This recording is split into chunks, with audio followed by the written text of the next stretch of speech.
बस्तर के लोहनीगुड़ा ब्लॉक के मालडूम ग्राम बंदरेगा में आयोजित जनचौपाल में बस्तर सांसद दीपक बैज पहुंचे, जिन्होंने ग्रामीणों की समस्याओं को सुना और सांसद बैज के सामने कई समस्याओं का प्रस्ताव ग्रामीणों के द्वारा रखा भी गया।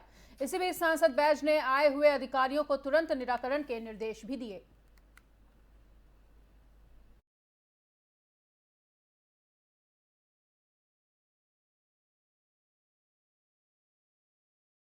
शिवपुरी जिले के पिछोर थाना क्षेत्र में एक शराबी पुलिसकर्मी ने जमकर आतंक बरपाया है और पुलिसकर्मी ने शराब के नशे में धुत होकर एक दंपत्ति के साथ जमकर मारपीट की। गनीमत रही कि वहां मौजूद पब्लिक ने जैसे तैसे पुलिसकर्मी के चंगुल से इन्हें बचाया और इस दौरान मौके पर पिछोर थाने में पदस्थ एएसआई सुखदेव भगत भी मौजूद रहे।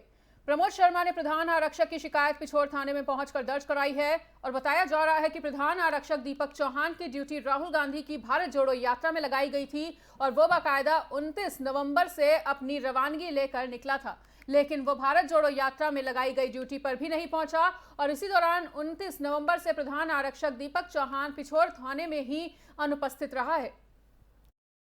दीपक ने अपनी उपस्थिति पिछोर थाने में दर्ज नहीं कराई थी और ऊपर से आज शराब के नशे में दीपक ने दंपत्ति के साथ भरे बाजार में मारपीट भी कर दी।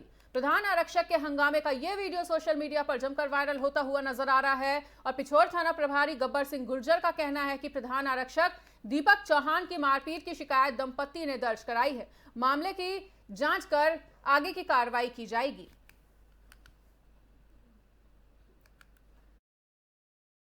सर मैं मतलब खनिया दाना से आ रहा था। मैं अपने घर उमरी कला जा रहा था साहब। तो उमरी कला जैसे जा रहा था तो मैं पिछोर में आके रुका। बस स्टैंड पे आके तो जो एक होटल है, गणेश होटल है, कौन सी होटल है, वहाँ पे जाके रुका। मेरे बच्चे ही बैठ गए वहाँ पे। तो मैंने सोचा कि बाथरूम कर लूँ मैं। तो बाथरूम करने गया तो एक पुलिस वाला था जो कि सिविल ड्रेस में था साहब। तो उसने मुझे बुलाया और बोले इधर आ। तो गाली गलौज करने लगा। गाली गलौज करने के बाद मैं उसके पास पहुंच गया तो उसने मुझे गले में हाथ डाल के और मुझे बहुत पीटा।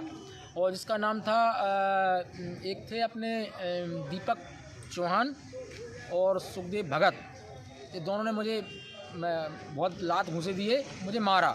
इसके बाद मेरी पत्नी आई मुझे बचाने के लिए तो उसको भी मतलब पकड़ने लग गया और उसको मारा भी है। उसको भी चोटें आई हैं मुँह में और हाथ में। अच्छा, तो आप पति पत्नी की मारपीट की? हाँ। तो आप थाने आए थे? थाने आए थे साहब। क्या चाहते हो आप? न्याय चाहते हैं साहब, FIR चाहते हैं और क्या। सर मैं मतलब खनिया दाना से आ रहा था। मैं अपने घर उमरी कला जा रहा था साहब। तो उमरी कला जैसे जा रहा था तो मैं पिछोर में आके रुका। बस स्टैंड पे आके तो जो एक होटल है, गणेश होटल है, कौन सी होटल है, वहाँ पे जाके रुका। मेरे बच्चे ही बैठ गए वहाँ पे। तो मैंने सोचा कि बाथरूम कर लूँ मैं। तो बाथरूम करने गया तो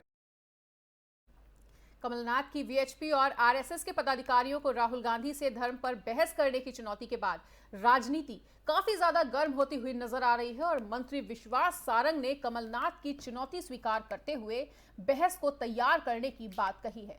सारंग ने कहा है कि जिस यात्रा में पूर्ण हिंदू की बात की जाती है वो हिंदू धर्म पर बहस की चुनौती दे रहे हैं।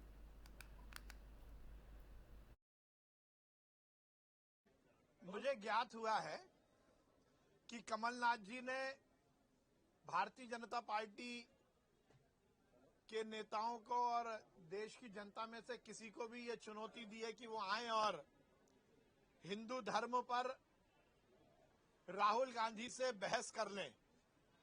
तो मैं कमलनाथ जी को कहना चाहता हूं, मैं खुली चुनौती देता हूं। राहुल गांधी आए और मुझसे बातचीत कर लें। मैं कोई बहुत ज्यादा धर्म का ज्ञानी नहीं हूं, मेरे को यह अहंकार भी नहीं है कि मैं किसी धार्मिक विचार को लेकर बहुत ज्ञानी हूं। परंतु ये बात तो सही है कि राहुल गांधी से तो मैं बहस कर ही सकता हूं। अब कमलनाथ जी ने यदि ये चुनौती दी है तो मैं उस चुनौती को स्वीकार करता हूं। बस कमलनाथ जी को अब ये स्वीकार करना पड़ेगा और राहुल गांधी आए और हिंदू धर्म पर मुझसे बहस करें। जिस यात्रा में क्रूर हिंदुत्व की बात की जाती है, वो राहुल गांधी जो भगवा आतंकवाद के संरक्षण देने की बात करते हैं, उन्होंने शुरुआत की। हिंदू धर्म में कोई आतंकवाद नहीं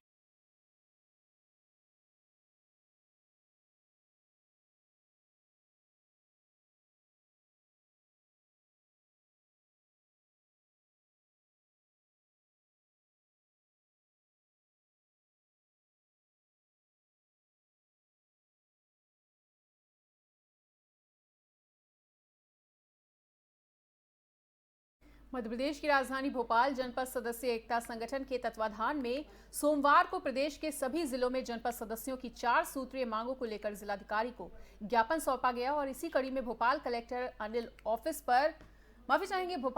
ऑफिस पर अनिल पटेल के नेतृत्व में बेरसिया जनपद पंचायत और फंदा पंचायत के जनपद सदस्यों ने मुख्यमंत्री के नाम ज्ञापन दिया। जनपद सदस्य दीपक विश्वकर्मा ने सरकार से अपनी 4 सूत्रीय मांगों को लेकर कहा कि जनपद सदस्य के प्रत्येक गांव में उनकी बैठने की व्यवस्था की जाए, ग्राम में होने वाले विकास कार्यों में जनपद सदस्य की सहमति पर अनुमोदन से कार्य किया जाए, जनपद सदस्य को अपने जनपद क्षेत्र में कार्य करने के लिए 15 लाख रुपए विकास कार्यों के लिए आवंटित किए जाएं, साथ ही जनपद सदस्यों का मानदेय 1500 रुपए से बढ़ा के 10,000 रुपए प्रति महीना किया जाए। वहीं जनपद सदस्य हेमा विनोद नगीना ने कहा कि अगर हमारी मांगों को सरकार द्वारा पूरा नहीं किया जाता तो आने वाले समय में मध्य प्रदेश के सभी जनपद सदस्य मुख्यमंत्री निवास का घेराव करेंगे।